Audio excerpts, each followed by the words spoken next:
Ex-Jenderal TNI, ex-Ajudan B.J. Habibie bongkar modus polisi Malaysia tembak 5 WNI. Anggota Komisi I DPR RI TB Hasanuddin menegaskan pemerintah Malaysia harus menjelaskan insiden penembakan pekerja migran Indonesia, PMI, oleh Otoritas Maritim Malaysia, Agensi Penguatkuasaan Maritim Malaysia, APMM, agar tak mengganggu hubungan diplomatik dengan Republik Indonesia. Jenderal TNI Purnawirawan TB Hasanuddin mengatakan Malaysia harus terbuka atas insiden ini untuk menjaga hubungan baik kedua negara. Dia pun mempertanyakan penjelasan APMM terkait insiden tersebut karena dinilai masih ada yang janggal.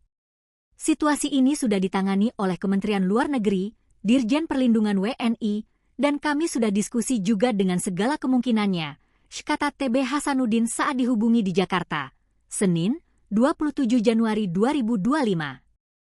Menurut dia, APMM menjelaskan bahwa WNI yang menjadi korban itu ditembak karena melakukan penabrakan kapal sebanyak 4 kali. Dia pun ragu terhadap penjelasan tersebut, karena imigran ilegal pada umumnya melarikan diri bukan justru menabrakkan kapal.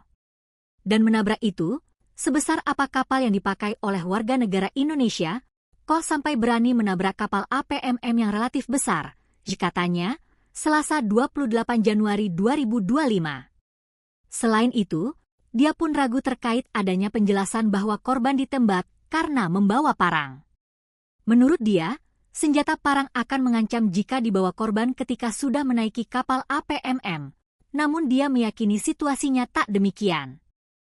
Kalau penjelasan itu benar berarti yang membawa parang itu sudah naik ke kapal APMM, sementara ini korban yang ditemukan justru di tempat lain dan di pantai, kata Purnawirawan Perwira Tinggi TNI itu.